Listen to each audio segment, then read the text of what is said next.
Olá pessoal, boa tarde. Acho que a gente vai dar início aqui então à nossa web conference aqui na Apex, hoje com o tema de higiene consciencial. É um prazer estar aqui com vocês, com os internautas, falar de um assunto que é um assunto que me interessa demais. Eu já estudo esse assunto desde 1998, a higiene consciencial. Esse tema também é um curso que a gente já teve a oportunidade de ministrar em várias cidades, até no exterior também, nos Estados Unidos. Mas, assim, é um tema que, na verdade, ele funciona como uma espécie de técnica de viver, né? Ele não se caracteriza necessariamente assim como uma especialidade ou uma linha. Na verdade, todos nós, independente da especialidade, independente do que a pessoa optou em termos de conscienciologia, de atuação, de projeto, necessariamente, por ser uma consciência, precisa, né, conhecer de fato a higiene consciencial, as técnicas, né, que estão por trás dessa ciência que é a higiene consciencial. Esse tema ele é considerado um tema importante dentro da conscienciologia porque mexe principalmente com questões básicas, né? A questão, por exemplo, do estado vibracional, as questões que envolvem a mobilização de energias, a experiência fora do corpo, questões que envolvam lucidez. Então, são conceitos básicos da conscienciologia, mas que precisam ser trabalhados diariamente, continuamente, para que a pessoa consiga melhorar, se aprimorar como consciência. Eu queria ler para vocês aqui a definição de higiene consciencial, que é o seguinte: a higiene consciencial é a ciência aplicada aos estudos, pesquisas ou técnicas sistemáticas, teáticas do conjunto de medidas adotadas para evitar a intrusão e permanência de patopensenes no micro-universo consciencial em determinado holopensene específico, seja pessoal, grupal ou institucional, começando pelas eliminações das pensenizações patológicas, antipensenes doentios e contrapensenes fixos ou monoideísmos viciosos. Tá? Essa definição a gente tirou do verbete higiene consciencial. Bom, o que nos chama atenção nessa definição? Primeiro é a questão da ciência. Uma ciência aplicada a estudos, pesquisas e técnicas, né? Então, uma sistematização.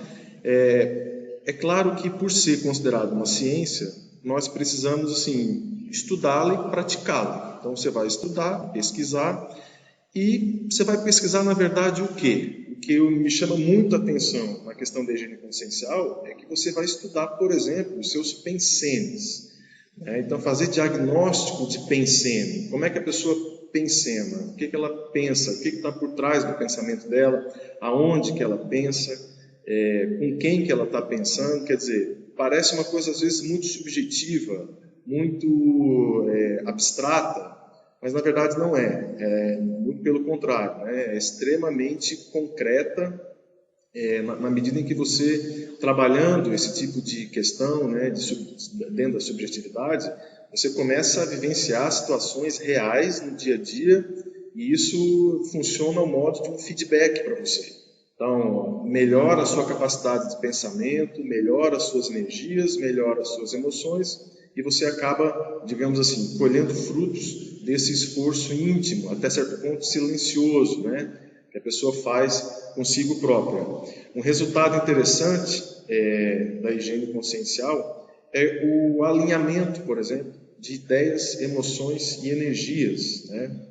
Então, a pessoa ela fica, muitas vezes, numa condição onde ela consegue alinhar o que ela pensa, os desejos dela, o que ela sente, né, em termos de emoção e as suas próprias energias. E esse alinhamento interno permite a ela fazer uma conexão, fazer uma ressonância com o cosmos, né? E aí é que ela começa a ter vivências, por exemplo, vivências de sincronicidades, vivências de fatos, de pré-cognições, né? Então, como ela entra num fluxo do cosmos, né? Ela começa a vivenciar esse tipo de fenômeno de uma forma mais frequente.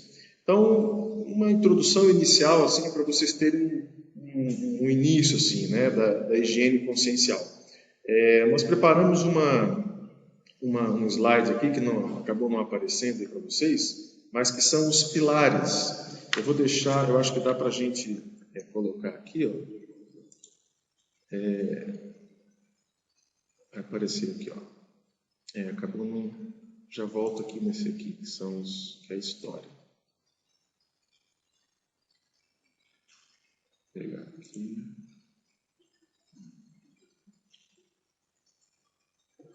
Entrou. Então, aqui, ó, os pilares da higiene consciencial. Então, nós selecionamos 8 conceitos fundamentais para a pessoa estudar em si própria, que tem relação direta com a higiene consciencial, que é o autodiscernimento, seguindo aqui a ordem de vocês, a vontade, a intencionalidade. Opa, acho que voltou aqui.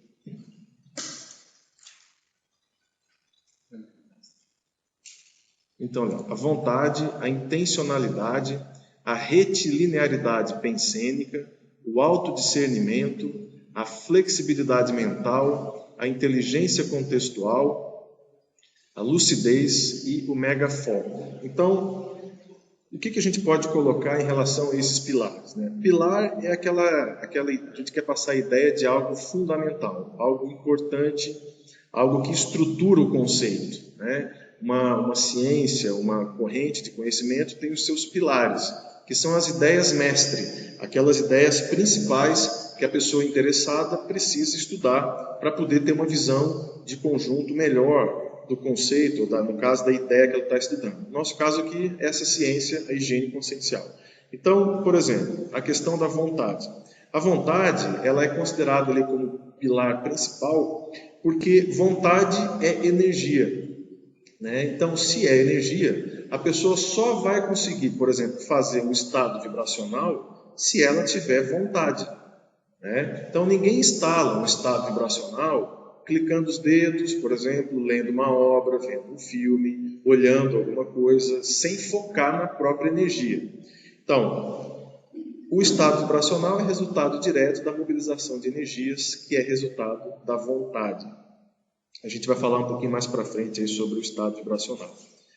A intencionalidade. A intenção, ela tem relação com a higiene consciencial, porque na medida em que nós priorizamos a assistência, priorizamos a ajuda ao outro no nosso dia a dia, nós melhoramos a nossa intenção. Então, intenção e interassistencialidade são 2 conceitos interligados. Na medida que a pessoa prioriza a assistência como a sua intenção, né? A atenção que ela direciona aos outros, por exemplo, seria quase um sinônimo de intenção. Ou a atenção que ela direciona para ela própria, ou por que ela está tomando aquela decisão, o que está por trás do que ela está pensando, qual é a sua real, né? O seu real objetivo, o seu real desejo, a sua real intenção. E dentro do processo evolutivo, evolui mais quem ajuda mais aos outros.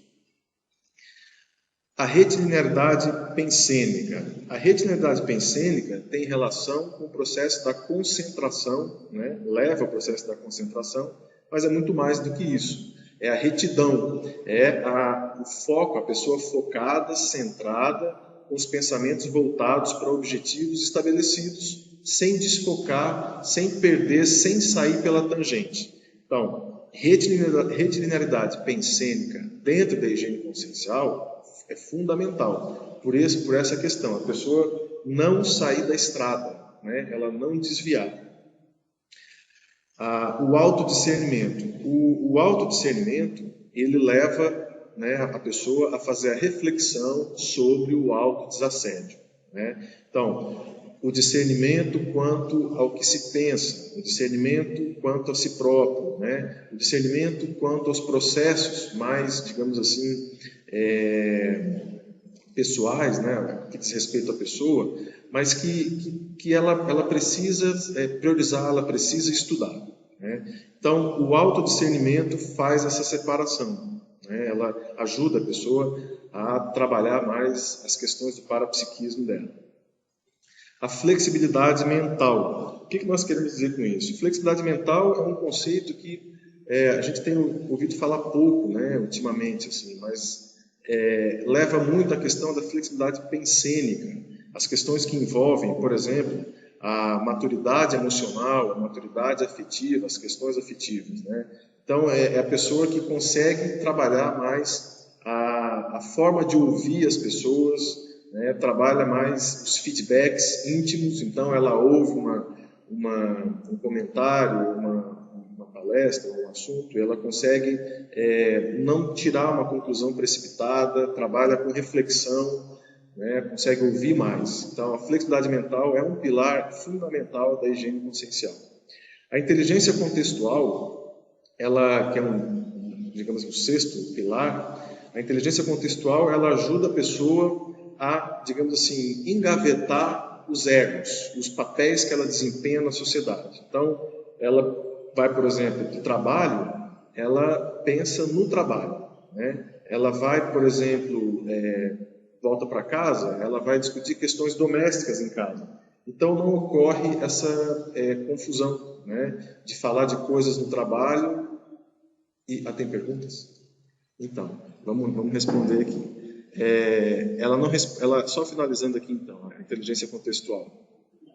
Pessoal, é a minha primeira palestra aqui online, então não tem ninguém fazendo perguntas aqui, eu estou aprendendo ainda a trabalhar com esse monitor aqui, mas tudo bem. Voltando aqui à questão da inteligência contextual, o importante para a pessoa é não trocar as bolas, não confundir os seus papéis, os seus egos, né? Então ela engaveta os seus egos e utiliza esses egos em momentos diferentes, em casa, no trabalho, né, na profissão, no lazer, o próprio linguajar, né, a forma como a pessoa se expressa. Isso precisa ser engavetado e desengavetado, né? Você vai dar uma palestra, por exemplo, você vai usar conceitos, palavras específicas. Você está em casa, com a sua dupla, em família, é um outro vocabulário, né? Então, isso é importante a pessoa ter lucidez. Falando nela, então, na lucidez, né, que é um outro pilar, a lucidez, ela permite a pessoa descobrir onde ela está, o que ela está fazendo, né, qual expressão que ela está tendo, se ela está projetada, está no extrafísico, se está no intrafísico. Então, é um atributo consciencial que precisa ser desenvolvido. E o megafoco leva ao continuismo, tá? Então, que, na verdade, o assunto, a ideia de colocar o megafoco aqui é justamente para trabalhar com a desperticidade. Então, vamos lá. Então, a pergunta aqui... Vamos lá. A primeira pergunta. Então, você que fez a pergunta? Tá. A disciplina poderia entrar nesses pilares? Sim, a disciplina entra dentro do processo da auto-organização, digamos assim, que estaria... pode ser considerado também um dos pilares, né, a questão da auto-organização. Agora, o que a gente quer destacar que a auto-organização, nós conhecemos muitas pessoas assim, organizadas, muito organizadas, mas que a pensenidade ela não aplica técnicas de higiene consciencial, né? Mas pode ser considerado realmente fundamental aí dentro da higiene consciencial. Outra pergunta: o que como fazer a esterilização de energia? Poderíamos incluir a esterilização de energia como um pilar da higiene consciencial? Olha, a questão energética, tá? Nós agregamos dentro do processo da vontade. Tá? Por quê? Energia é vontade. Então, se a pessoa trabalha com a sua própria vontade, ela necessariamente vai chegar na energia. O que a gente quer destacar aqui é que a descoberta da energia, a descoberta do estado vibracional é a descoberta da própria vontade. Então, nós colocamos isso como dentro do pilar da vontade. Vamos ver aqui se tem mais perguntas. Eu acho que é isso, né? Tá. Então essa questão dos pilares, a gente quer destacar essas questões principais. Eu queria colocar um pouco para vocês aqui também, um pouquinho da história da higiene consciencial, né? Que é um slide anterior aqui. Bom, o que tem de interessante aqui para nós? O período neolítico, olha só onde é que a gente foi parar, tá? O período neolítico foi o período em que o homem ele aprendeu a se assentar, tá? Ele aprendeu a se fixar. Então essa fixação, inclusive, trouxe a questão do sedentarismo. Então o período neolítico, esse conceito de sedentarismo, ele tem essa noção exata da pessoa mais parada, né? A saúde, a medicina, então extrapolou isso e deu o nome de sedentarismo ao fato da pessoa não fazer exercícios e desenvolver algumas doenças relacionadas ao sedentarismo. Por exemplo, diabetes, hipertensão e outras doenças mais. Agora, por que nós colocamos o período neolítico como um marco aqui, né? Que vai de 2000 a 4000 antes da Era Comum? Que é o fato da pessoa ou do homem naquela época começar a priorizar os cuidados com o corpo. Tá? Então, o neolítico seria um divisor aí dentro da história da civilização humana, onde começou-se a pensar na higiene, no caso, primeiro no corpo. A gente trouxe algumas curiosidades históricas para vocês aqui, bem interessantes, né? Primeiro, o seguinte: a gente não conhece ainda um sabonete que lave ou que limpe as mágoas, né? E nem as ideias fixas, por exemplo. Agora, sabonete que a gente utiliza, né, no corpo como um objeto de saúde, de limpeza, de asepsia, ele foi inventado em 600 antes da Era Comum. Só que só foi comercializado em 1879. Então, o sabonete levou 2.400 anos para ser comercializado. O shampoo, por exemplo, veio a público como um produto a ser comercializado em 1930. Então, vocês vejam, nós já temos aí pelo menos 2.000 anos depois do Neolítico, né? E a higiene corporal, ela de fato só começou a surgir praticamente 20 séculos depois. Então isso é um dado que nos leva a pensar, se nós estamos descobrindo o psicossoma neste século publicamente, então quanto tempo a gente vai esperar para de fato lavar ou limpar uma mágoa, uma marca, né? Porque mágoa é uma marca. Se você for olhar, por exemplo, o psicossoma fora do corpo, um psicossoma traumatizado, um psicossoma que sofreu, que sofre com mágoas, ele tem marcas. E essas marcas ficam expostas no psicossoma, ficam explícitas. Então, haveria um shampoo ou um produto extrafísico para limpar essas marcas, para ajudar a pessoa a sair desses processos? Quer dizer, é uma coisa para o futuro aí. E outros dados interessantes, por exemplo, a pasta de dente surgiu no século XX, né, nos Estados Unidos. O chuveiro foi inventado por um francês em 1867. A primeira fábrica de papel higiênico surgiu em 1857 nos Estados Unidos. Né? E um dado bem interessante, que envolve o processo da história mesmo, é a contribuição negativa do cristianismo ao processo da higiene. Por quê?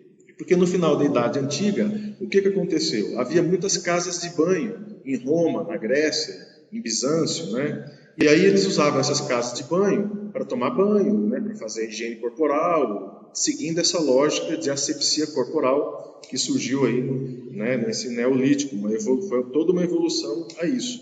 Só que surge, depois de algum tempo, o ascetismo, que é esse movimento, né, da negação do desejo físico em prol de uma espiritualidade, de um puritanismo. E aí, no final da Idade Antiga, no início da Idade Média, o cristianismo então considera aí pecaminoso a pessoa priorizar ou cuidar muito do corpo, muitas vezes motivado por questões lá do libidinismo que houve nessas casas de banho, e aí a igreja então acaba considerando o banho pecado.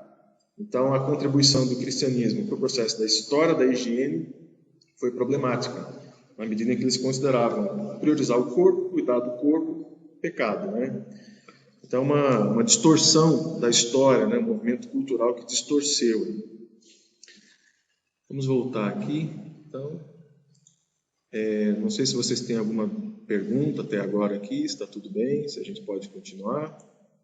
Então, vamos passar para o próximo slide aqui. Tá indo.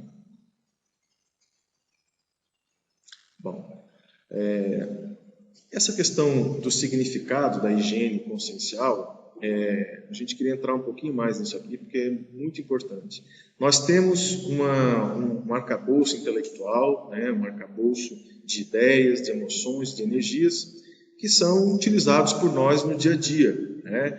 Então, a gente tem ideias, vamos ligar para o fulano, vamos almoçar, hoje eu vou trabalhar, vou primeiro no meu escritório, depois eu vou no banco, quer dizer, a gente segue um certo fluxo nessas ideias e na própria nossa organização.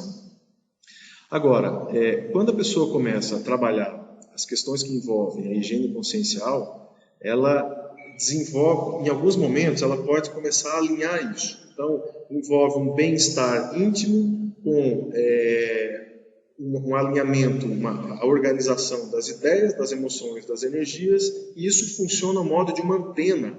A pessoa desenvolve como se fosse uma antena parabólica, né? Ela fica conectada no cosmos.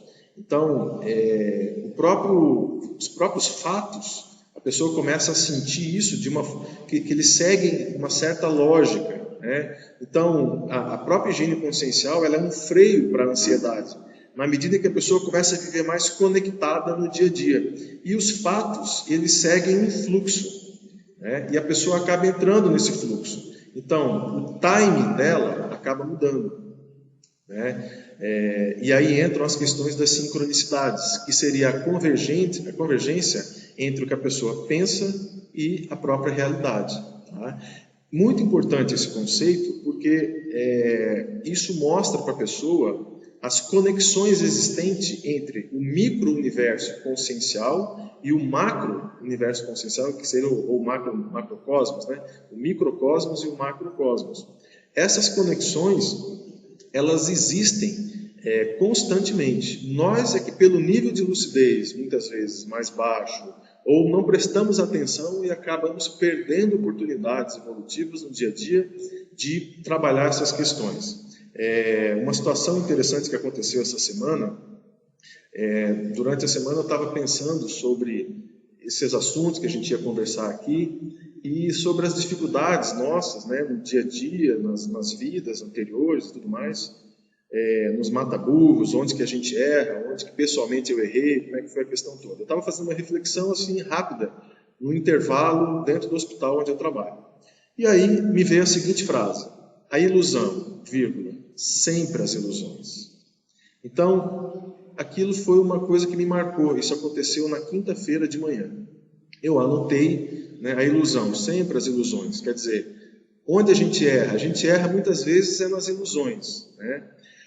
E aí, quando eu cheguei na tertúlia, a gente estava mais ou menos no meio da tertúlia, eu ia levantar para fazer a pergunta sobre o processo ilusório, os mata-burros da ilusão, e o professor Losch fez a pergunta. Foi bem interessante.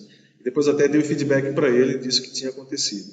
Então, as situações, elas começam a acontecer assim, é lógico que isso são muitas vezes extrapolações, né?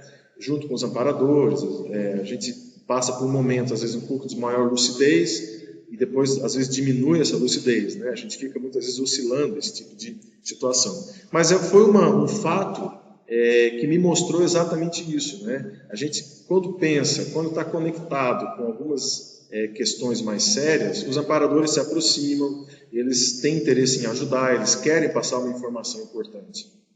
E aí o processo ilusório, a gente vai colocar aqui, ele é justamente um viés da retilinearidade pensênica, né? Você está ali com seus pensamentos e surge uma ideia que na verdade é uma ilusão e acaba te desfocando, te tirando da sua matriz. Temos uma pergunta aqui, ó. Entre o que se penseniza e a realidade, como você a evidencia das fantasias e dos devaneios? Olha, isso é uma pergunta que você está colocando, Camargo, né? Que envolve a questão do megafoco. Tá? Quando a pessoa ela desenvolve, por exemplo, um projeto, ou ela já se encaixou, digamos assim, na vida, em termos de profissão, né, vida afetiva, já deu uma assentada maior, se fixou mais no trabalho, a vida ela começa a dar feedbacks para você. As fantasias, elas só trazem feedbacks negativos, né? As ilusões só levam a pessoa para a beira da estrada. E é como se ela, assim, quando você está, por exemplo, fazer uma analogia aqui com o carro de Fórmula 1, né? A Fórmula 1 tem a pista, né? Tem o piloto, tem o carro. Então, o piloto não pode pegar e sair da pista e correr fora da pista. Quer dizer, ele saiu da pista, ele vai ter que voltar para a pista. Então, ele sabe quando ele saiu da pista. Por quê? Vai ter trepidação, o asfalto não é mais asfalto, é grama, é verde, né? O motor não vai funcionar direito, a própria, enfim, saiu do escopo principal, saiu daquela do seu ritmo da sua vida, né? Então, quando você pensioniza algo que está fora, né, do escopo do projeto, daquilo que você está desempenhando, você começa a perceber. Mas o que eu acho interessante na sua pergunta também é o seguinte, é o como chegar nessa condição, né? Quando que você se considera mais estabilizado ou dentro de um arcabouço, de uma referência melhor, né? Na verdade, assim, funciona ao modo de um esforço íntimo, né, de você se tornar mais confiável para os amparadores. O que eu quero dizer com isso? Por exemplo, um tema de pesquisa. Você vai pegar um tema de pesquisa e vai ficar pelo menos 5 anos nesse tema de pesquisa. Você não vai mudar, né? Porque o que acontece muitas vezes dos amparadores nos ajudar é que a gente muda de ideia o tempo todo. Então, inicia um projeto, começa uma outra coisa. Não gostei porque fulano não me ajudou. Fiquei magoado. Não gostei do Beltrano. Tá? E aí, quer dizer, desiste. Então é um tal de começa e para, que muitas vezes os amparadores não conseguem entrar com tudo para ajudar a pessoa. E aí quando você, digamos assim, se atenta para essa questão, você vê que é importante você pegar algo e não desistir, ir até o fim. Né? Porque é nessa trajetória, é nesse caminhar que os amparadores vão se aproximar para ajudar. E aí a gente entra numa questão aqui importante, que é a matriz cognitiva, que é um dos tópicos aqui, que diz o seguinte, para a gente não desistir ou não cair, né, diante da vida ou das questões todas, é importante ter lucidez quanto à matriz cognitiva. O que é essa matriz cognitiva? Né? Esse conceito, na verdade, eu incorporei a higiene consciencial a partir de uma aula que eu tive a oportunidade de assistir na qualificação do curso ECP2. Eu faço parte da equipe da Complementário, a gente fez um intercâmbio com o ECP2 e nessa qualificação nós assistimos uma aula do professor Rui Bueno, onde ele trouxe o conceito de matriz cognitiva que eu queria ler para vocês. Os significados atribuídos às experiências dependem das matrizes pensênicas, que são esquemas cognitivos, ativadas em situações específicas que interferem nas várias funções paracognitivas e cognitivas e nas estratégias que serão selecionadas para lidar com os acontecimentos. Tá? Então, as nossas reações dependem de significados da forma como nós interpretamos os fatos. Né? E aí, essa matriz, na verdade, é como se fosse assim, um conjunto de ideias, um conjunto de pensenes que nós acessamos em determinados momentos.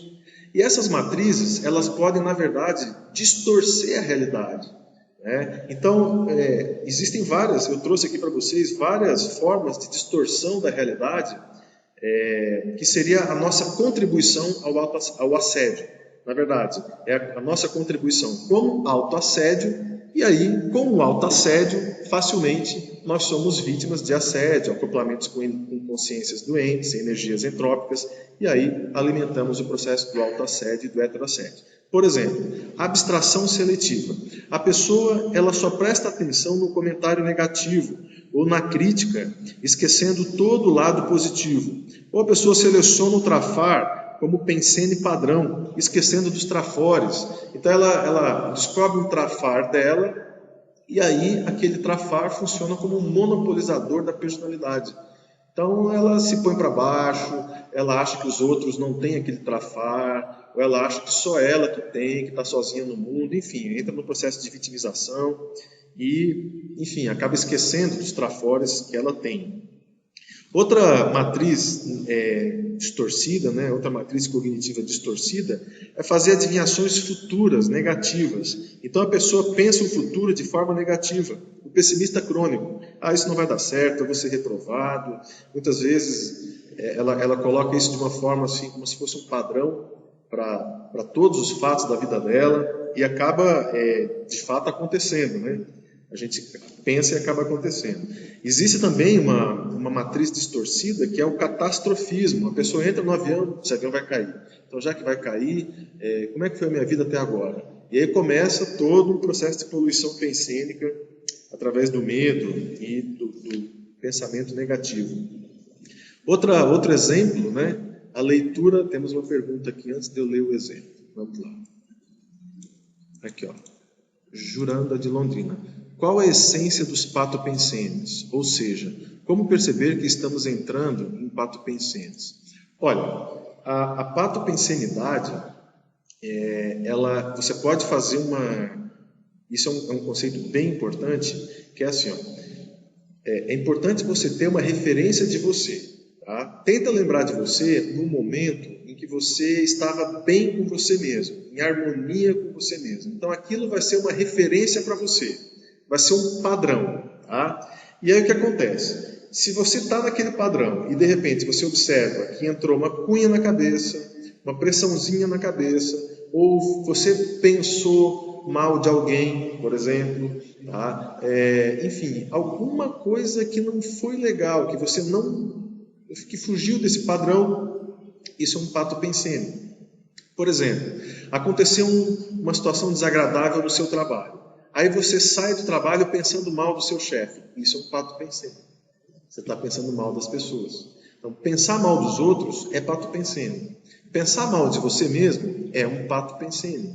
Tá? Então, assim, por outro lado, é preciso tomar cuidado com as ilusões, o mundo de Poliana, né? A pessoa vive nos dois extremos, ou pensa muito mal de si próprio, ou pensa fora da realidade de si próprio, né? Atribui qualidades que não tem, distorce para um lado excessivamente positivo, que não existe, né? E aí, então, são os dois extremos. Mas a dica importante é você ter um padrão seu de manifestação, e a partir desse padrão é como se fosse um timão, como se fosse um navio ali, onde você vai navegando, né, no mar aí da vida humana, e ali você vai começar a ter mais atenção nos desvios, nesses pensamentos. Uma pergunta, não sei se respondi, pode retomar a pergunta se não ficou claro. A Rosa do Rio de Janeiro. Como podemos sair do monoideísmo, dos patopensênios? Olha, essa tua pergunta, vou antecipar, a gente iria falar um pouquinho mais para frente, mas eu já vou te responder. Na verdade, assim, a gente colocou como pilar da higiene consciencial a vontade. Tá? Então, a vontade, ela leva a pessoa ao estado vibracional. Tá? Só que o EV, ele não funciona, não dá para explicar muito do ponto de vista teórico o que é o estado vibracional. Agora, ao fazer o estado vibracional, a pessoa desfoca da ideia. Tá? Ela sai daquele padrão. Então, ela tem duas opções. Ou ela fica pensando aquela ideia, fica naquela ideia, ou ela mobiliza as energias. São dois comandos. Então, na hora que ela começa a trabalhar com as energias, começa a mobilizar as energias, ela não está mais focada na ideia. Ela começa a focar na energia. E aí ela, então, consegue fazer a desassimilação, o desassimo. Então, esse conceito de estado vibracional, né, que a gente fala tanto, que é tão discutido, tão sugerido, até pelo professor Valdo nas tertúlias, ela é uma ferramenta básica da programação existencial, na ProEx, né? E o mecanismo de desassédio, do autodesassédio, é isso. Na hora que você trabalha as energias, que você esquece o que você está pensando e põe a sua vontade no seu holochakra, você desassimila, você faz o desassimo. E aí você consegue respirar, digamos assim, respirar pensenicamente melhor com a sua ideia. Voltando aqui então na questão da matriz cognitiva, né, existe, por exemplo, uma outra distorção cognitiva, que é o raciocínio emocional, que é presumir que pelo motivo de sentir algo, isto é concreto e real. Então, por exemplo, a pessoa sente que está insatisfeita. Daí ela conhece as energias, conhece as emoções e vem todo aquele padrão de insatisfação. Daí ela pensa, não, eu estou insatisfeito, eu estou sentindo que eu estou insatisfeito. Logo, a minha vida está toda errada. Quer dizer, eu estou sentindo isso. Então, se eu estou sentindo é porque existe. E se existe, está tudo errado. Quer dizer, então é óbvio, qualquer coisa que a pessoa pensar, ela vai sentir pela teoria do pensene, pelo processo do pensene. Então, ela não pode pensar isso dessa forma. Se eu pensar uma besteira, eu vou sentir uma besteira. Né? Então, eu tenho que fazer minha higiene consciencial a partir disso. Né? Ter essa lucidez. Onde é que a gente quer chegar com o processo da matriz cognitiva? Nas questões do autoassédio, que são fundamentais. O autoassédio, ele é uma distorção cognitiva. A pessoa distorce a própria realidade. E aí isso facilita ela a desenvolver uma espécie assim, de uma matriz. Né? A hora que ela pisa na bola, a hora que ela cria aquele padrão distorcido, né, que ela se sente mais assediada ou se sente desconfortável, né, qual que é a técnica nesse momento? A técnica é o seguinte, você vai parar nesse momento e não vai mais pensar mal de você. Você vai botar um stop ali. E ali, o que acontece? Aquilo ali é um padrão. Você vai tratar aquele momento como se fosse não. É um padrão mutável. As pessoas muitas vezes entram em padrões distorcidos de autoassédio e têm medo de sair, acha que não vai conseguir sair. Nossa, esse aqui é meu jeito de ser, eu estou assediado, como é que vai ser, como é que eu saio disso? Na verdade, com paciência, aquele padrão você vai naturalmente limpando aquilo ali, com o simples fato de não pensar mais mal de você. Tá? Então, o fato de você não pensar mal de você, nem de outra pessoa, isso é uma grande técnica de higiene consciencial. É como se fosse um stop. Você vai botar um pare. Né? Um pare naquela alimentação, na retroalimentação. Então, acopla uma consciência com você. Né? Você está desgostoso com alguma coisa, com alguma situação desconfortável. Essa consciência aporta em você. E você começa a alimentar o padrão da consciência. Né? Como que é isso? Como que você alimenta? Pensando o que ela está pensando. Então, se ela está com raiva de alguém e você começa a pensar mal daquela pessoa, é tudo que a consciência quer. E na hora que você fala, não, eu não vou pensar mal daquela pessoa. Aí você pensa assim, mas você tem razão, porque olha o que ela fez para você. E aí, essa é a forma de você, digamos assim, prorrogar, né? Retroalimentar o processo do assédio. A hora que você põe um stop, põe um pare, você fica só com aquele padrão momentâneo. Você vai trabalhar as energias, vai limpando a sua cabeça, daqui a pouco a coisa desassimila. Mas o que está por trás disso? Aquele padrão que você descobriu em você, um padrão de bem-estar íntimo. Essa é a sua referência. Você vai voltar para o seu padrão diagnosticado de bem-estar. Tá, vamos pegar a primeira pergunta aqui. Pessoal, eu estou começando a pegar o jeito aqui da internet. Estou começando a pegar o jeito. Vamos lá. Como diferenciar o pensene de autoassédio com o pensene de assédio? Tá, olha só. Pensene de autoassédio, tá? Ele se repete, ele é tipicamente o seu padrão de funcionar. Por exemplo, você é uma pessoa pessimista, né? Pensa mal, por exemplo, vai acontecer alguma coisa, isso é um autoassédio. Né? Esses exemplos que a gente trouxe tem vários, eu vou ler mais algum para vocês. Ó. Diferenciar autoassédio de assédio. Tá? Pode não ter nenhum assediador junto com a pessoa e ela está ali pensando, por exemplo, que ela tem que ser perfeita em tudo que faz. Isso é um autoassédio. Não tem consciência nenhuma. A pessoa pensa nisso, olha, eu tenho que ser perfeito, eu vou fazer esse trabalho agora, ele vai ter que ser assim, o melhor, quer dizer, aí já mostra o processo de competição. Isso é autoassédio. Não tem consciência aí. Entende? Agora, a pessoa está lá numa situação, brigou lá no trabalho, tem uma dificuldade qualquer no trabalho. E aí ela sai pensando mal do chefe. Aí tem dor de cabeça. Aí começa a ter um pouco de náusea. Olha só. Pensou mal, já é um processo de autoassédio da pessoa. Né? Começou a reforçar isso com mal-estar, entrou assédio. Então, olha a diferença. Um autoassédio, às vezes, a pessoa não se toca, está pensando mal, e aí vem uma dor de cabeça, vem uma série de questões aí que já envolve a alimentação de consciências, muitas vezes energivoras, consciências, e às vezes consciências que são consciências carentes, que estão querendo energia, que estão ali querendo se aproximar de um conforto melhor e faz o rapport com a pessoa. Assédio pode ser identificado como desagradável? Olha, uma excelente pergunta. Não necessariamente, tá? Muitas vezes a pessoa, né, ela erra erros assim, grosseiros, erros básicos, se sentindo super bem. Daí o processo do autodiscernimento. Assediador muitas vezes levanta a energia da pessoa. Não põe só a energia para baixo. Então, às vezes a pessoa ela está assediada se achando o máximo. E é isso que o assediador quer. Elevar o ego da pessoa, colocar a pessoa lá em cima, né, fazer ela se sentir por cima, e aí ela vai, toma decisões, erra aqui, machuca as pessoas, é prepotente, autoritária, se sentindo o máximo. Daqui a pouco vem uma tragédia, daqui a pouco vem um erro grosseiro, vem uma situação que ela vem dizer que é uma puxada de tapete. Na verdade, ela mesma que saiu do chão. Nem tem tapete para puxar. Né? Quer dizer, ela está voando ali numa velocidade fora da real, às vezes se sentindo super bem. Então, assédio não necessariamente pode ser considerado algo desagradável. Tem mais alguma pergunta? Acho que não, né? Então, podemos continuar aqui.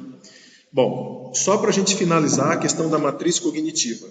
Tá? A melhor forma da pessoa sair da distorção cognitiva, sair daquele momento, é ela identificar o padrão de expressão homeostático dela, o momento em que ela se sentiu super bem. Quando ela não estiver se sentindo bem, o que ela faz? Ela vai priorizar o estado vibracional. Ela vai trabalhar as energias com o foco de alcançar aquele estado intraconsciencial que ela já conhece dela. Bom, e aí, trabalhando as energias, a gente está falando aqui do estado vibracional. Eu queria compartilhar com vocês de uma experiência pessoal dentro do estado vibracional, que talvez possa ilustrar o que eu quero dizer aqui com o EV na despoluição pensênica. Eu uso assim, várias técnicas, já usei várias técnicas para aplicar o estado vibracional. Uma delas foi anotar na minha agenda, eu tenho uma agendinha de papel, que é a minha agenda semanal. Todo domingo eu programo a minha semana em cima dessa agenda. Tá? E ela funciona assim com várias questões. A minha parte de trabalho profissional, questões domésticas, e tem as minhas questões, meu código pessoal de cosmoética, eu deixo nessa agenda também. E aí eu fiz lá uma grade para anotar os meus estados vibracionais. Por que eu cheguei a essa conclusão? Porque eu precisava melhorar o meu EV. Eu sabia que meu estado vibracional não promovia um bem-estar íntimo ainda. Eu ia trabalhar minhas energias, fazer uma força danada e às vezes não tinha o resultado que eu esperava. Então eu resolvi priorizar isso. Bom, eu fiz isso praticamente uns 3 meses e confesso para vocês que meu resultado não foi assim o esperado. Eu anotava quantos EVs, fazia 15, às vezes fazia 20, tinha dias que fazia 3 que eu anotava, às vezes fazia EV e não anotava, enfim. Mas o que me ajudou? Aconteceu uma situação, uma vez, onde eu estava muito bem, com a minha cabeça ali, estava pensando, estava concentrado, quer dizer, eu não estava me sentindo assediado, nem auto-assediado, nem nada, estava no processo de produção normal do dia a dia. E eu recebi um telefonema, uma questão lá, onde eu me assediei. Eu senti o padrão ali, a energia, a coisa ruim e tal. E aquilo, mais ou menos, eu fui levando aquele padrão até mais ou menos o final do dia, quando era mais ou menos umas 6 horas da tarde. Eu cheguei em casa e a minha TENEPS é às 19 horas. E aí eu falei para mim, eu não vou levar isso para a TENEPS antes. Eu vou para a TENEPS um pouco melhor. Então, na hora eu pensei assim, como se fosse um ponto final. Eu falei, olha, eu vou colocar um ponto final agora no meu estado vibracional. Eu vou fazer um estado vibracional, eu preciso descobrir o estado vibracional dentro desse holochakra, dentro desse holossoma, desencadeado pela minha vontade. Então, o que eu fiz? E na hora que eu pensei isso, me veio a seguinte ideia. Energia é vontade. Não existe estado vibracional sem vontade. Então eu pensei, já que energia é vontade, o que eu vou fazer? Eu vou colocar toda a minha vontade agora, puxando a energia do pé para a cabeça, da cabeça aos pés. Não quero mais saber o que aconteceu, quem que falou, que telefonema que foi. Agora sou eu comigo mesmo, a minha vontade, a minha energia. Bom, foi com com essa força, mais ou menos, que eu estou colocando para vocês aqui, que eu fui, então, trabalhar o estado vibracional. Então, eu comecei a jogar energia, a minha vontade começou a subir, descer e tal, exatamente como a gente ensina nas aulas e tudo mais. E aí, bom, o óbvio, né? O que aconteceu? Eu comecei a sentir um calor enorme na cabeça, só que não foi um calor, digamos assim, inesperado. Foi um calor provocado pela minha vontade.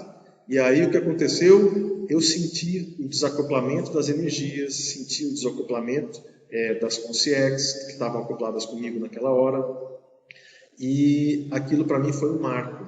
Eu demarquei ali naquele dia um momento, uma demarcação, um divisor de águas, como a gente fala, né? Entre o estado vibracional até aquele dia e o estado vibracional depois daquele dia. O que aquele momento me mostrou? Me mostrou que a minha vontade, ela impera, ela pode ser uma ferramenta de desassédio. Olha só, uma questão tão básica, né? A gente já estuda Conscienciologia há mais de 10 anos, quase 15 anos, já tínhamos várias experiências, mas eu tinha uma questão do estado vibracional em defasagem. Eu tinha uma defasagem com as energias. Já fazia TENEPS, já senti várias desassimilações na TENEPS,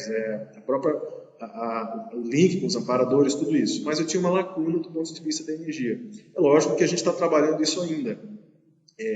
Mas foi um marco bem interessante. Então, qual que é a ideia que a gente passa aqui em relação ao estado vibracional? Estado vibracional não existe com passividade.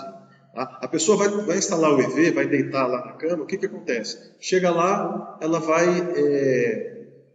pensar no mar, pensar no cosmos, vai relaxar, daqui a pouquinho está dormindo. Tá lá? Não é isso. O estado vibracional é superconexão, não é rigidez muscular, mas é lucidez, é vontade. A pessoa ela vai estar totalmente acordada, conectada, colocando vontade na sua energia, mobilizando a sua energia, dos pés para a cabeça, da cabeça aos pés, colocar toda a sua vontade. Então, isso é o estado vibracional. Focar na vontade é focar na energia. A pessoa que quer aprender a desenvolver o estado vibracional, ela precisa descobrir a própria vontade. Senão, não tem a ver. E a TENEPS? A TENEPS é a higiene consciencial completa. Ela começa a trabalhar... Ela começa a trabalhar as energias ali junto com os amparadores, e aí então começa o trabalho do desassédio maior através da TENEPS, mas tudo assentado na vontade. Eduardo, você acabou de dizer que faz TENEPS às 19 horas. Deixa eu só pegar aqui. Você, como médico, pode sempre estar disponível... Deixa eu só... Espera aí, só... Você, como médico, pode sempre estar disponível no horário para fazê-la? Desculpe-me por pesquisa. Não, mas perfeito, não precisa desculpar não, é isso mesmo. Olha, o meu horário de TENEPS é das 19 às 22 horas. Tá? O meu padrão é fazer às 19 horas. Muitas vezes, quando eu estou de plantão ou por alguma dificuldade no hospital, eu faço ela um pouco mais tarde, mas ainda dentro dessas 3 horas. Mas procuro estar sempre nesse horário. Eu faço TENEPS há 10 anos, já mudei de horário 4 vezes nesses 10 anos, e esse foi o melhor horário que eu encontrei dentro da minha realidade. Acho que tem outra pergunta aqui. Da Délia, né? Fazer exercícios físicos puxados ajuda a desassediar tanto quanto o EV? Não. Você pode fazer uma correria danada e continuar com a consciência. Isso não tem a ver necessariamente com exercício. Tá? Exercícios físicos puxados precisam ter muito cuidado. Essa é até a minha especialidade dentro da cardiologia. A pessoa precisa fazer um check-up cardiológico antes, receber orientações do médico, para começar exercícios físicos. E é lógico, à medida que ela sai do sedentarismo, a cabeça dela funciona melhor, a mente, as ideias fluem melhor, mas isso não necessariamente quer dizer desassédio. Isso é uma ferramenta que vai ajudar a pessoa a trabalhar com as energias e aí desenvolver o estado vibracional. Tá? Então, exercícios físicos é uma ferramenta em prol da mobilização básica de energias, mas não necessariamente significa estado vibracional. Tem mais uma? Deixa eu procurar aqui. Deixa eu voltar lá para cima. A Bélia eu acabei de responder. Da TENEPS eu já respondi. A Maria do Carmo. Não, essa eu já respondi. A TENEPS às 19 horas.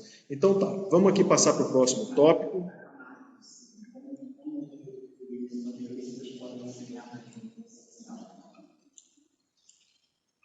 Tá.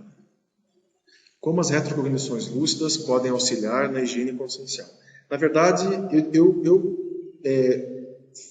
falaria de uma forma diferente. Tá? Assim, ó, a higiene consciencial é ela que permite as retrocognições.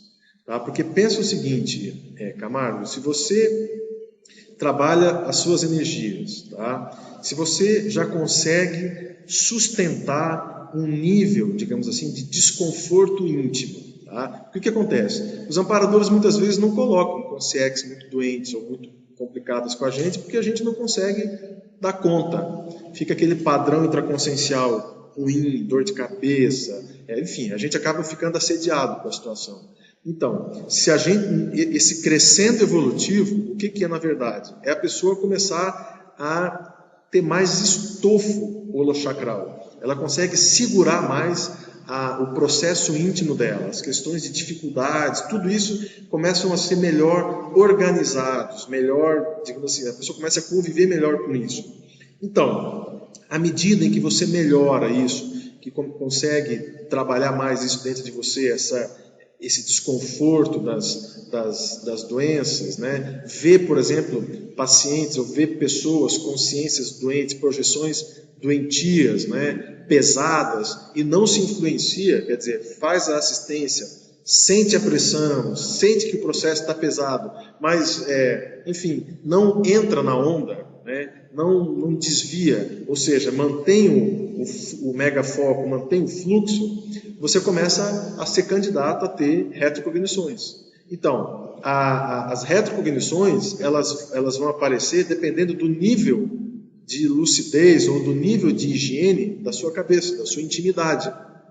Porque do que adianta eu ter uma retrocognição de uma vida anterior, onde eu estava, enfim, cometendo algum delito, algum problema, ou com uma intenção distorcida, levantar toda aquela poeira, toda aquela energia, aquelas consciências todas, e chegar aqui hoje, no presente, 2010, e não dar conta daquela energia, é melhor não ter. Então é isso que os amparadores poupam, muitas vezes, a gente de ter retrocognições. Agora, quando a pessoa começa a se desenvolver, ela vai, com certeza, ser candidata a ter as retrocognições. Bom, a gente entra num tópico agora que é a retilinearidade pensênica. Tá? A retilinearidade pensênica tem a ver com assentamento. Deixa eu andar com os slides aqui, porque senão a gente fica parado aqui também. Vamos ver aqui, ó. Aqui a gente já passou. Já vou retomar aqui a retilinearidade. Já falamos das matrizes cognitivas, do estado vibracional.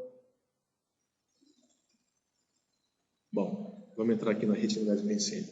Então, a retilinearidade pensênica tem a ver com o assentamento da consciência através de definições pessoais. Por exemplo, identificação da proex pessoal, ou identificação da profissão, ou identificação de tarefas a serem executadas na vida humana com uma certa certeza íntima, tá?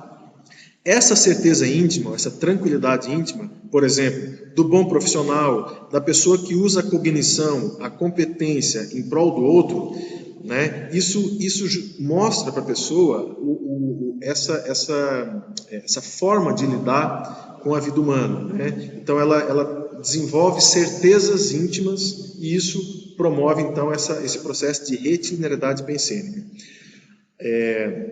Isto vale para especialidade pessoal, para projetos pessoais, definição de trafares e trafores e se reflete no parapsiquismo, na medida em que a centralização do ego em si, ou o ego centrado, facilita o desenvolvimento do parapsiquismo a partir do megafoco. O que eu quero dizer com isso aqui? Funciona assim, a pessoa ela se assentou, tá, num projeto específico, ou ela se assentou numa tarefa, ou ela se ajustou na profissão. Tá? Então, o que vai acontecer? Vamos pegar um exemplo aqui de um engenheiro ambiental. Então, está lá o jovem, 14, 15 anos, né, naquela fase da adolescência, rebelde, até experimenta algum tipo de droga, enfim, está lá, milhões de coisas na cabeça, não tem nada acontecendo. Né? Um caso clássico da sociedade humana convencional, da sociedade. De repente, dá um clique na cabeça da pessoa e ela resolve fazer um curso. Eu dei o exemplo aqui da engenharia ambiental. Bom, olha só, não conhece nada de energia, não faz TENEPS, não conhece nada de consciência, de consciencialidade. Só que o que começou a passar agora na cabeça dela? Ela começa a se interessar por tudo que é do meio ambiente. Então os pensamentos dela começam a se linearizar, eles começam a se delinear em prol de um tema, que é, do caso, o meio ambiente. Daí ela vai e faz um vestibular e passa para a engenharia ambiental. Aí ela começa a estudar e olha só, aquele adolescente rebelde e tudo mais, de repente se torna um adulto maduro. Ou maduro do ponto de vista da psicologia, né? Assim, a maturidade das ideias, responsabilidade, né? Começa a ter uma agenda, começa a organizar a sua agenda, né? Começa a guardar energia, ou seja, começa a ganhar dinheiro. Então ela vai se tornando um profissional, como um profissional convencional aí da vida humana, né? Mas olha só, olha onde está a linearidade pensênica no caso ali. A linearidade dos pensamentos convergentes, por exemplo, para o meio ambiente, para a engenharia ambiental. Bom, a gente pode falar que nessa hora, por exemplo, a pessoa está desenvolvendo megafoco. Por quê? Megafoco, nesse caso, da engenharia ambiental. A engenharia ambiental, para ela, para essa pessoa, virou um foco. Tudo ela direciona para aquilo. E eu queria compartilhar com vocês uma experiência.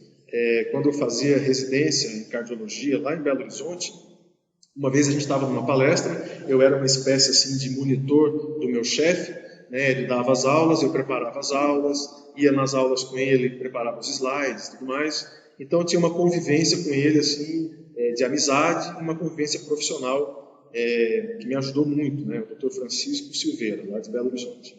Bom, um dia a gente saiu de uma palestra, ele foi dar uma aula sobre as novas diretrizes, nunca me esqueço, as novas diretrizes do infarto do miocárdio de 2004. Tá? Bom, a gente saiu, foi uma aula bacana, tinha vários cardiologistas, ele foi me deixar no hospital, o meu carro tinha ficado lá. No caminho, a gente conversando sobre a aula, estava eu e ele no carro, ele vira para mim e fala o seguinte: Eduardo, do nada, sem eu perguntar nada, nunca falei de conscienciologia com ele, ou com meus colegas no hospital, sempre usei da higiene consciencial, da inteligência contextual, que a gente comentou aqui, né? Essa inteligência contextual de não misturar as coisas.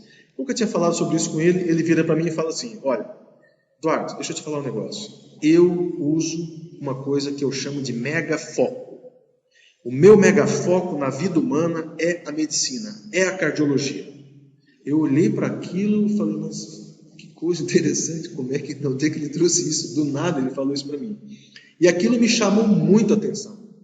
Por quê? Era um conceito prático que a gente estuda dentro da conscienciologia, que é o megafoco, falado por uma pessoa que nunca tinha ouvido falar em megafoco. Quer dizer, dentro da vida humana. E aí que eu comecei a pensar que os conceitos de conscienciologia, eles são aplicáveis à vida humana. Queira a pessoa conheça a conscienciologia ou não. E aí eu falei, mas qual que é a diferença então do megafoco, esse foco que a pessoa coloca, né, que faz a convergência, que leva à retilinearidade pensênica da vida humana, por exemplo, do engenheiro ambiental, do médico cardiologista que me deu exemplo, para o nosso megafoco do pesquisador que quer ser desperto? É a inteligência evolutiva. O nosso megafoco visa o processo de autossuperação, de autodesassédio, o processo da melhoria da interassistencialidade. Né? Então, você vai colocar no seu megafoco os objetivos magnos da conscienciologia. Então, quer dizer, megafoco não quer dizer nada. Né? Profissionais utilizam... Você já viu, por exemplo, imagina um político que quer se candidatar. Se ele não tem um megafoco, um objetivo, uma coisa centrada, focada, ele não vai conseguir se eleger. Né? Vai desviar, enfim. Então, se não tem um projeto, por exemplo, a gente trouxe até alguns exemplos aqui.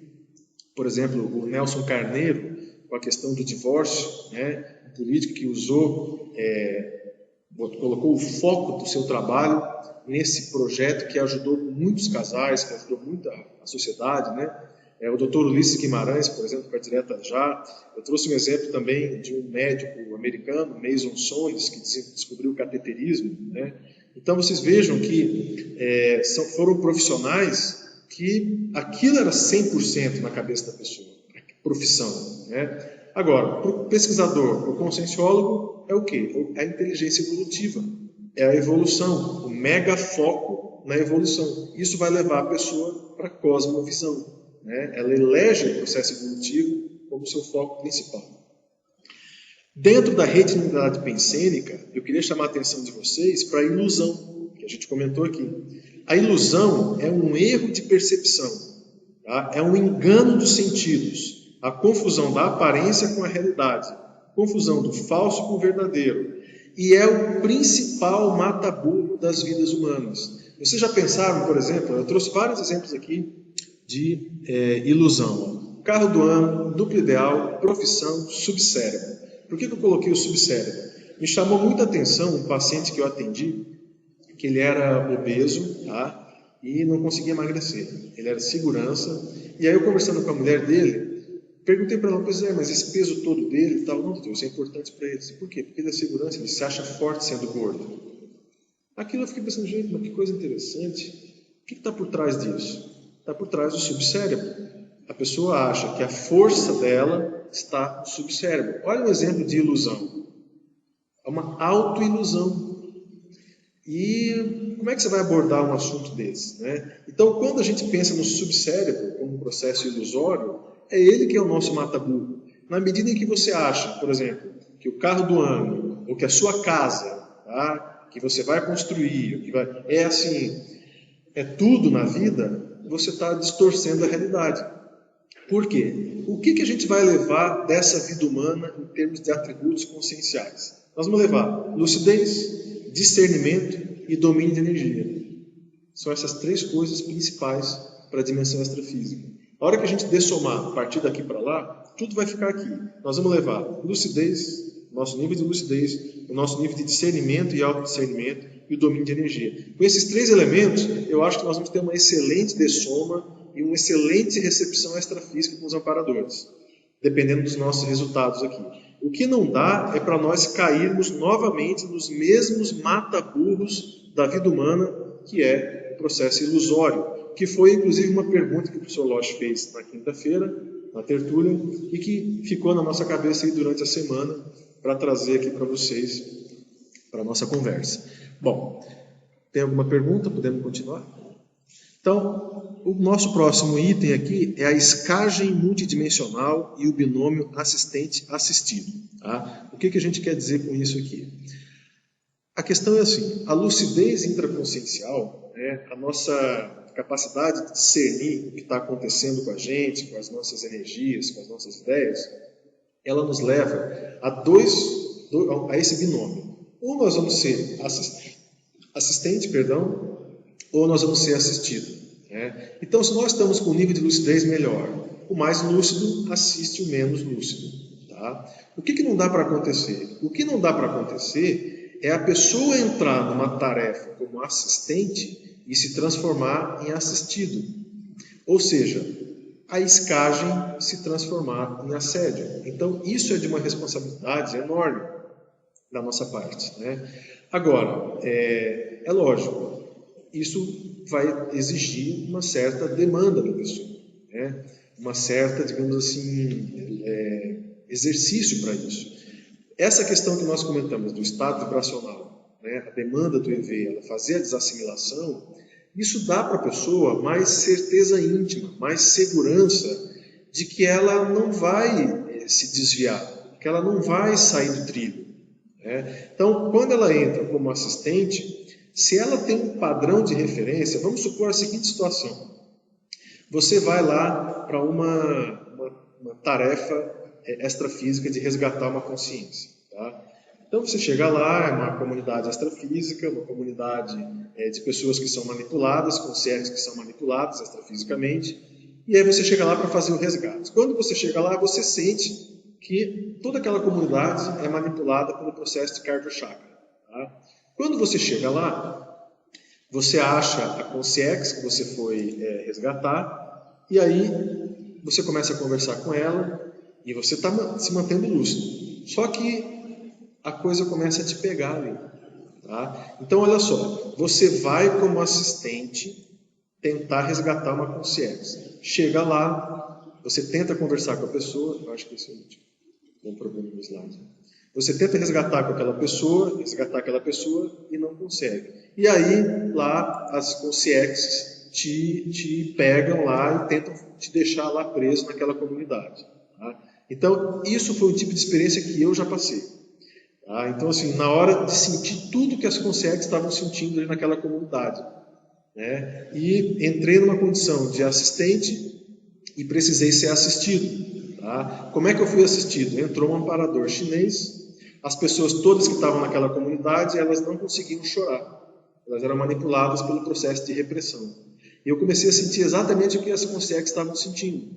E aí esse amparador entrou naquela casa, naquela comunidade ali, era na beira de uma praia, eram pessoas aparentemente felizes. Ele entrou, jogou energia no meu cardio-chakra e falou: olha, agora você pode chorar. Então, na hora, eu verti algumas lágrimas e voltei para o corpo. Então, veja, foi uma experiência para mim onde me mostrou o que nós precisamos ter, como que nós precisamos ter cuidado quando estamos numa condição de assistente. Isso é muito sério. Então, a gente precisa dar valor a isso. Né? Os amparadores estão com a gente. Você entra para fazer uma abordagem dentro de um processo assistencial, né? E você precisa ir até o fim.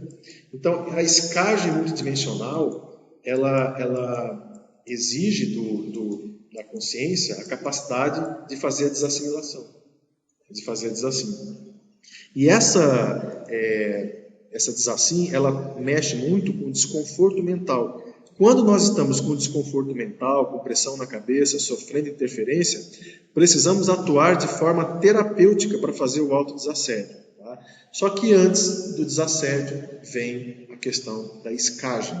Essa transição, isca consciente e se tornar assediado, isso precisa ser muito bem estabelecido. Tá?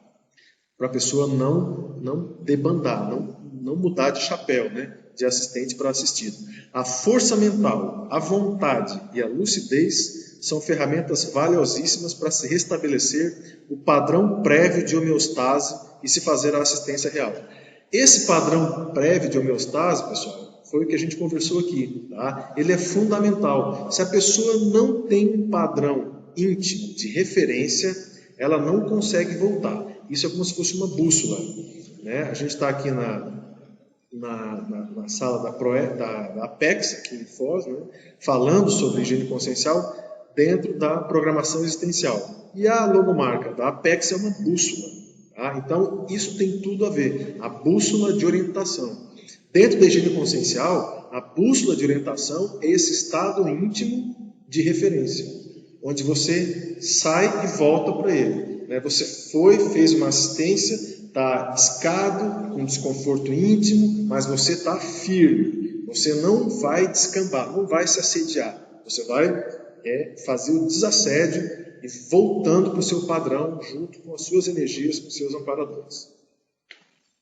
E aí a gente entra, falando em amparador, a gente entra num conceito, que é o conceito de curso intermissivo. Por que eu trouxe esse tema aqui para nós? Porque a assunção do curso intermissivo, tá? A pessoa assumir o curso intermissivo na vida humana, é uma mudança de patamar.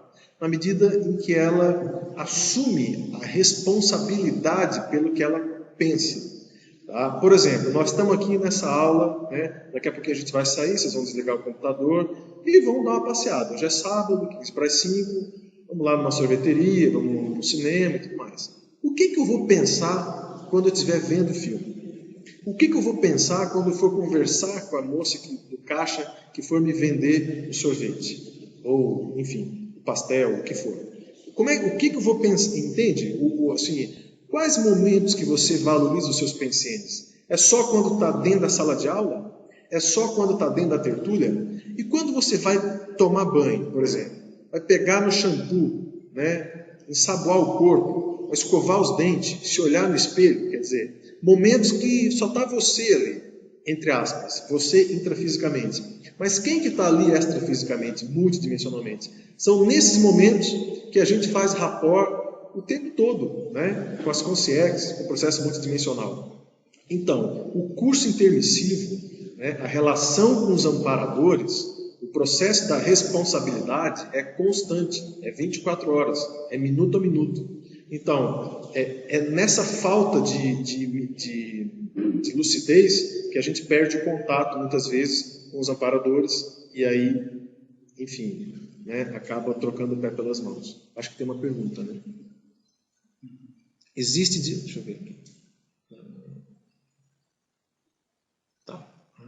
Existe diferença em ser isca e ser esponja? Existe, total. O esponja já está relativamente assediado. Tá? O esponja é aquele que pega para si tudo. Né? Ele acopla e fica com ele. Então, onde ele vai, ele drena para ele. Ele não tem lucidez de que as energias que ele tem, ele está muito aberto, parapsiquismo muito aberto, ingênuo muitas vezes, né? Não está inteligente do ponto de vista parapsíquico, chega em qualquer ambiente querendo ser amigo de todo mundo, querendo desassediar o ambiente. Na verdade, o que ele faz? Ele se enche de consciência, faz rapport, não consegue dar conta daquilo. Isso é o esponja. Também é conhecido como ônibus, ou o coletivo. Né? O coletivo no Rio de Janeiro é o ônibus, né? Capacidade para 62 pessoas. Então, o negócio é mudar de ônibus para táxi. Né? Então, assim, a pessoa acoplar menos. E, de preferência, de maneira lúcida. Né?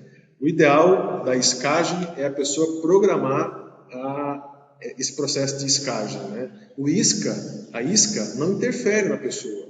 Né? Muitas vezes, esse desconforto íntimo que a pessoa sente, no início, ela acha que está assediada, ela acha que não vai conseguir dar conta e tudo mais. Só que com o tempo, o que vai acontecendo? Vai aumentando o estofo dela.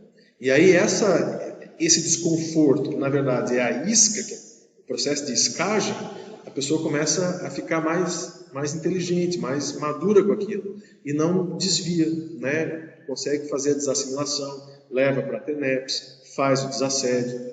Então é isso. Isca é bem diferente de esponja.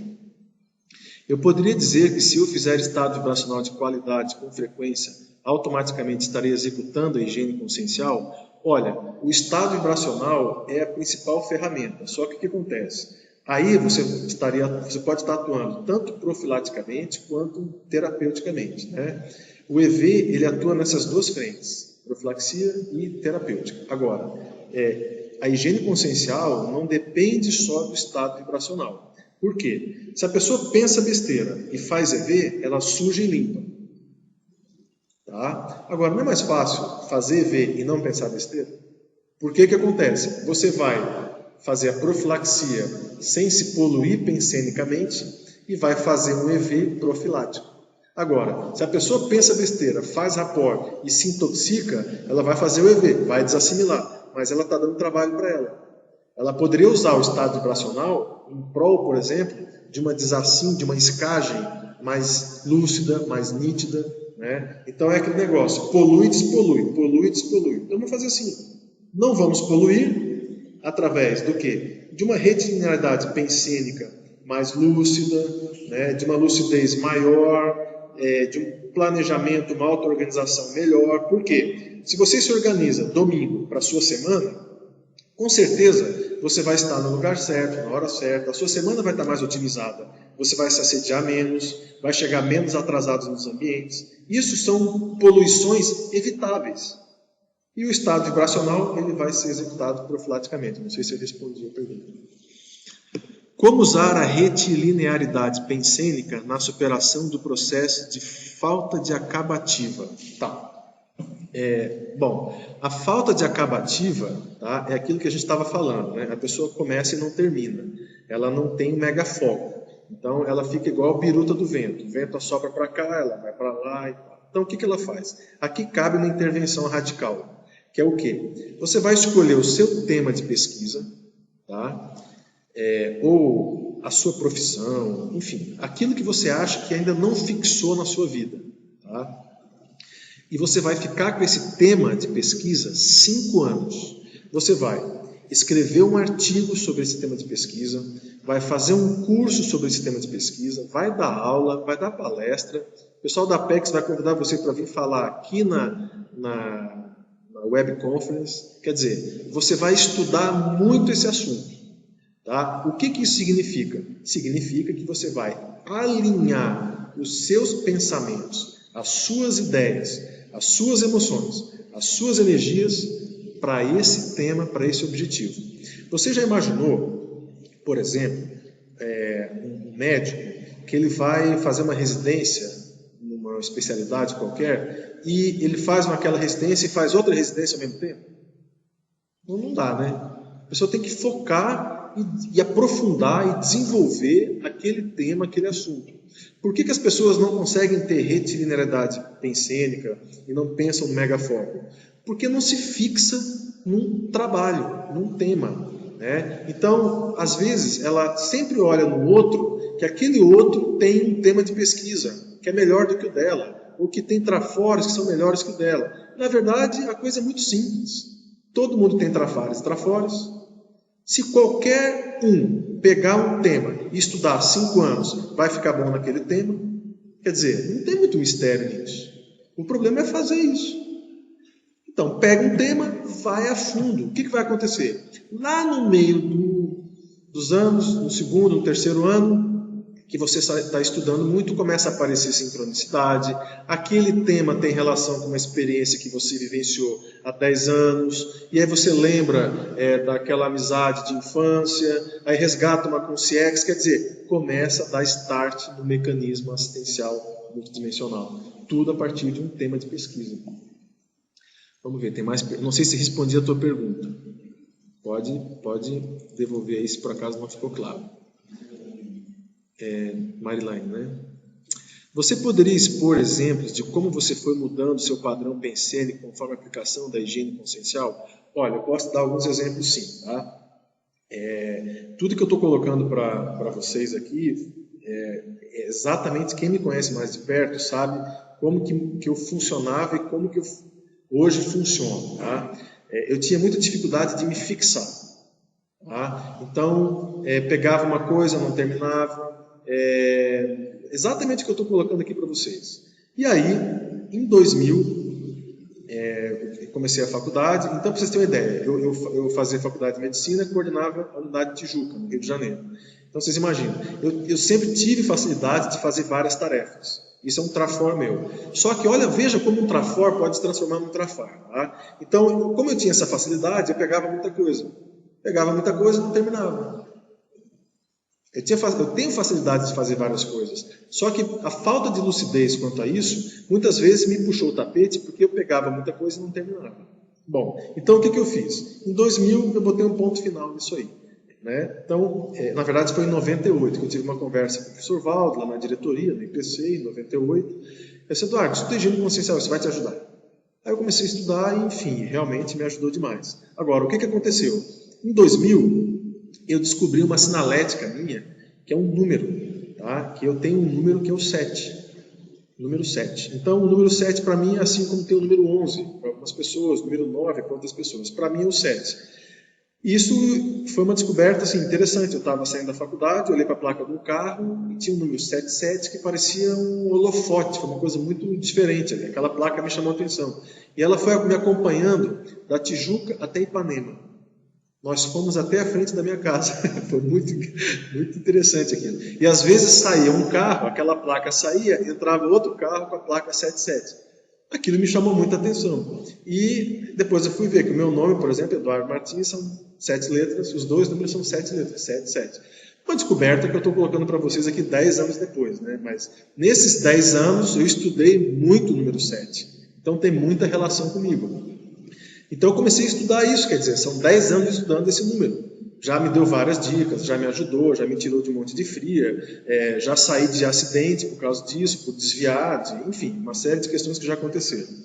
Mas esse tipo de situação me ajudou. Eu tinha um perfil. E outra coisa, eu peguei um trabalho, depois de tanto feedback, pô, Eduardo, tu começa um negócio, não termina, pô, tu tem que melhorar isso, melhorar aquilo e tal. Eu decidi e falei, não, tem razão, eu vou pegar, tudo que eu pegar agora, eu vou ir até o final.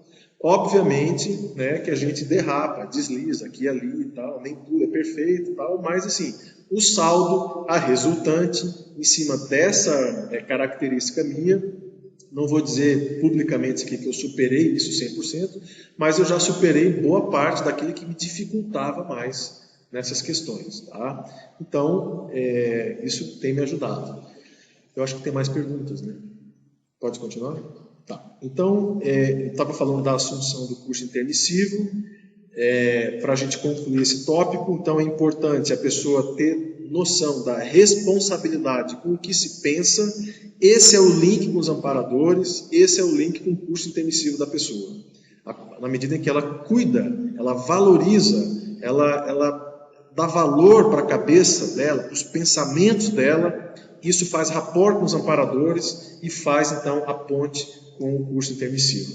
E aí, eu queria trazer uma reflexão para nós, que é a banalização dos conceitos básicos de conscienciologia. Porque, veja bem, se a pessoa hoje trabalhar as energias dela, tá? Desenvolver o estado vibracional, aplicar técnicas projetivas, tá? E buscar um contato maior com o amparador, olha só, falei de 3 coisas que a gente aprende no antigo P1, lá do IPC, ou no CPC, na primeira, segunda aula. Conceitos super básicos, tá? E aí?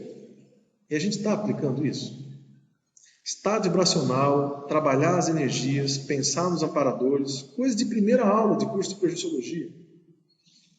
Então, o que acontece? Isso não é uma crítica, ou de maneira nenhuma, a estudar conceitos avançados. Muito pelo contrário. O problema surge quando a pessoa começa a buscar conceitos super avançados a fim de não aplicar o básico. Entende? Então, esse é o problema. Existem também aquelas pessoas que usam, né? Não, eu não quero estudar conceitos avançados de conscienciologia porque o meu nível é muito baixo. Quer dizer, um mecanismo de defesa, né? Então, a pessoa não quer estudar o que é mais avançado porque ela acha que ela está muito aquém. Não é isso também. Não é isso que a gente está colocando. O que a gente está colocando aqui é o seguinte, o cuidado com as práticas, as questões básicas de conscienciologia serem atendidas, né, para que a gente possa criar uma base, um sustentáculo das ideias mais avançadas, das posturas mais avançadas, de uma assistência mais avançada. Né? E não a gente banalizar o básico, como eu trouxe como exemplo aqui, né, estudar a holomaturologia do ser desperto com paramicrochip. Ótimo, muito bom. Agora, como é que está a minha cabeça nesse momento agora? Eu estou escado? Eu fiz estado vibracional para estudar esse conceito? Né? Como é que estão as energias do meu quarto aqui? Está tudo bem? Eu estou organizado? Né? Então, são ferramentas para otimizar o estudo e não, obviamente, para não estudar os conceitos avançados. A ideia aqui é a pessoa se preparar, ela atender as questões básicas a fim de crescer junto com os conceitos avançados e, melhor, tirar mais proveito do estudo avançado da conscienciologia, dos conceitos avançados. Senão, é como uma leitura. Pega um jornal, lê ali e esquece. No dia seguinte, esquece. Agora, se a pessoa aplicou o estado vibracional, trabalhou as energias, está assentada, né, a coisa acalmou na vida dela, ela pega um verbete avançado, o aprendizado é muito maior. Ela aprende muito mais com isso. Eu trouxe aqui os exemplos práticos do Megafoco, que eu já comentei com vocês, né, do colega meu chefe, lá em Belo Horizonte.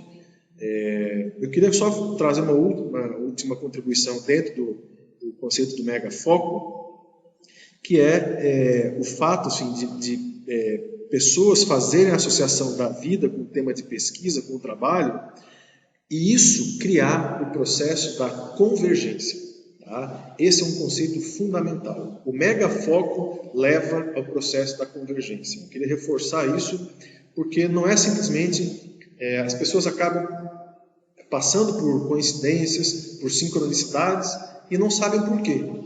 E muitas vezes elas estão atuando ali como mini peças, sem lucidez, já alcançaram um nível de responsabilidade maior dentro do megafoco, dentro da convergência, estão iniciando esse processo, mas ainda não sabem dar nomes, né? Não conseguem identificar o que está acontecendo de fato. E às vezes é isso que está acontecendo. Ela está atuando dentro ali do maxi mecanismo, às vezes com os amparadores, né, específicos de uma linha de atuação, e está dentro do fluxo do cosmos, dentro daquilo que a gente conversou, que é a conexão microcosmos-macrocosmos, a partir do alinhamento das ideias, das emoções, das energias. Bom, nós estamos entrando aqui nos finalmente já, os últimos 5 minutos. Eu queria iniciar a finalização com vocês. Eu acho que tem pergunta aqui, né? Ou não? Não. Eu queria finalizar com as seguintes questões. Primeiro, consciencioterapia profilática. Tá?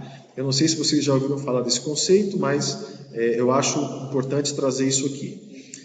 Muitos de nós procuramos a consciencioterapia ou atendimento da PECS, né, o Serviço de Apoio Existencial, ou mesmo a Conscius, o processo da conscienciometria, em situações de aperto, né, dificuldades íntimas, questões, enfim, uma série de problemas aí que a gente muitas vezes deixa chegar naquele ponto, a água subiu, quando chega aqui no nariz eu vou pedir ajuda. Ou depois de tomar uma puxada de tapete, ou depois de tomar um feedback que não gostou, um furo, tudo mais. Né? Então a pessoa vai lá, procura consciencioterapia ajuda, faz todo o processo assistencial, né? A pessoa melhora, tal, a pessoa recebe alta e toca a vida de novo normal. Bom, o que eu queria trazer para vocês é a seguinte situação. A pessoa, com ela mesma, está tudo bem. Ela acha que está tudo bem, tem umas questões para melhorar aqui e ali, dificuldades, tal, natural, né? Mais ou menos do nível evolutivo. Nunca pensou em fazer consciencioterapia, não tem isso em mente, acha desnecessário, porque ela está bem, faz um estado vibracional razoável, faz TENEPS, tem lá o seu projeto de atuação. Mas a pergunta que eu queria trazer para você é o seguinte: o que vocês acham que mais ajuda a pessoa a evoluir? Elogio ou crítica? Crítica. Tá? Elogio só serve para afagar ego. Tá? E muitas vezes, assim, é muito bom você receber um elogio. Poxa, a pessoa melhorou, que bom, tal. Ótimo, isso faz parte da vida e tal. Agora, a mola propulsora da evolução é a crítica, não é o elogio. Tá? Bom, a base da consciencioterapia é o feedback. É a pessoa receber feedback. Então, chega lá, traz uma questão e aí recebe um feedback daquilo. Então, o que é o interessante da consciencioterapia profilática? É ela fazer uma consciencioterapia a fim de vivenciar mais questões que muitas vezes ninguém fala para ela. Levar questões íntimas, situações do fórum íntimo que você não conversa com outras pessoas, levar para o ambiente da consciencioterapia para que isso possa ser destrinchado junto com a equipe de consciencioterapeutas, junto com o processo consciencioterápico e junto com o processo assistencial. Isso serve para a consciencioterapia, isso serve para o serviço de apoio assistencial e isso serve para a conscienciometria. Tá? Então, a técnica, a sugestão que eu dou de higiene consciencial para as pessoas que querem desenvolver o seu processo é buscar críticas. E isso de maneira profissional. E para finalizar, a questão da desperticidade viável. Tá? A desperticidade viável, quando que ela surge para a pessoa? Quando a pessoa passa o gargalo. E quando que ela passa o gargalo? Justamente quando ela se fixa. Quando ela fixa o megafoco no trabalho com resultados assistenciais. Por que muitas pessoas não conseguem, às vezes, nem sequer pensar em desperticidade, nem sequer, né, porque estão envoltas, muitas vezes, em dúvidas, em questões existenciais, que ainda não extrapolou um processo assistencial maior e acaba ficando muito presa às questões de fórum íntimo, subjetivas, e acaba dificultando. Então, a desperticidade viável surge quando a consciência ultrapassa o gargalo, o período de dispersões, de flutuações de tarefas, flutuações de especialidades, e se fixa no mega foco no trabalho com resultados assistenciais reais. O voluntariado está aí justamente para isso. Enquanto muitos despertos hoje tiveram que suar a camisa de maneira mais lenta em vidas passadas, estamos com um grupo evolutivo para nos ajudar a se enxergar, aprimorar arestas, assumir erros, ajustar trafores e aprender a dominar as energias. Tudo ao mesmo tempo agora. Com certeza, isto queima etapas do processo evolutivo. Este é o nosso grande desafio. Então, para finalizar, eu queria agradecer aqui a PEGS. Esse tema, obviamente, não se esgota, né? É inesgotável, tem 10 anos que a gente estuda, aí, quase 12 anos, e a gente está aí para aprender com um grupo, com todos aí. Queria agradecer muito a participação dos internautas, oportunidades de perguntas que nos ajudam muito com isso. E tem uma última pergunta aqui, não é? Onde é que coloca aqui? Onde é que está aqui?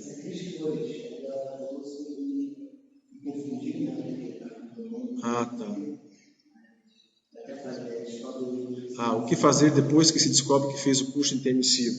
Não, na verdade, esse processo de descoberta do curso intermissivo é uma questão de certeza íntima, que envolve vários elementos durante o dia. Por exemplo, a sua energia, a força que você põe, né, o trabalho que você desenvolve, os resultados que você gera, tanto para o grupo quanto para você mesmo. Então, tudo isso aí são elementos de referência, padrões, para você analisar a questão do seu curso intermissivo. Tem mais? Vamos lá, eu acho que... Vamos ver aqui, tem mais algumas perguntas aqui.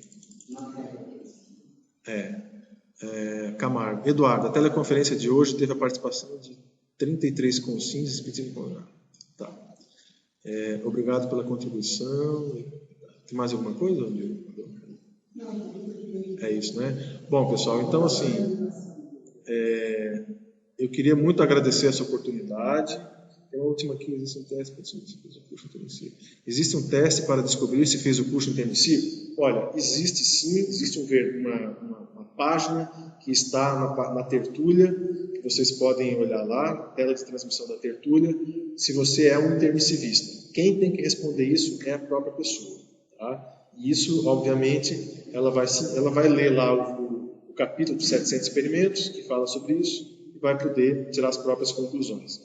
De maneira geral, muito obrigado e a gente está à disposição para novos aprendizados. Olá, pessoal. Gostaria de dar um aviso, né, na próxima conferência de sábado. Muito obrigado, Eduardo, pela sua participação. Nós, com certeza, vamos fazer outros convites, né, para você participar. Tenho certeza que você gostou também.